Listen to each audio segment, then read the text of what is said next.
Depuis 15 ans, je travaille, je suis président du CRIGEN, Comité de recherche et d'information indépendante sur le génie génétique, et grâce à ça, j'ai rencontré et je travaille avec Gilles-Éric Seralini, le professeur Seralini, depuis 15 ans aussi.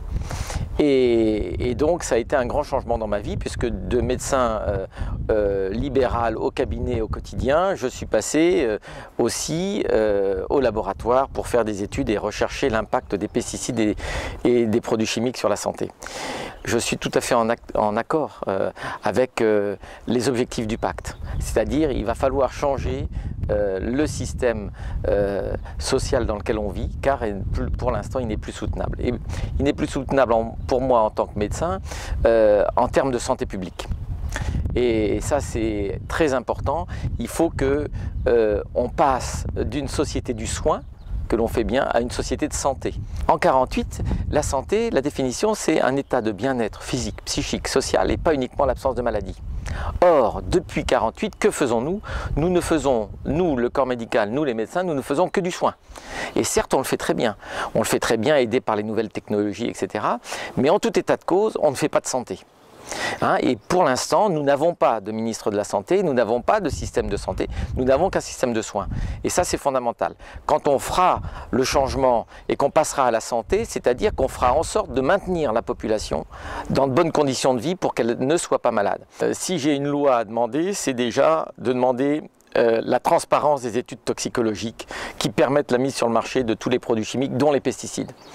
Pourquoi? Il faut bien savoir que ne sont testées avant la mise sur le marché que les molécules dites actives, mais dites actives par l'industriel qui produit, et jamais le produit tel qu'il est utilisé dans sa formulation globale par le jardinier ou par l'agriculteur. Et on a montré en particulier que les adjuvants tout seuls, par exemple du Roundup, donc les adjuvants du glyphosate pour fabriquer le Roundup sont plus toxiques tout seuls que le glyphosate qui est le seul à être testé.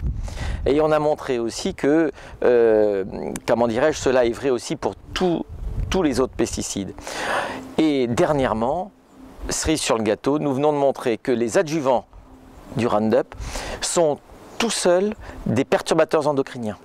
Qui entraînent quoi? Qui entraînent des malformations néonatales, des troubles de la puberté, des difficultés pour réussir à avoir des enfants.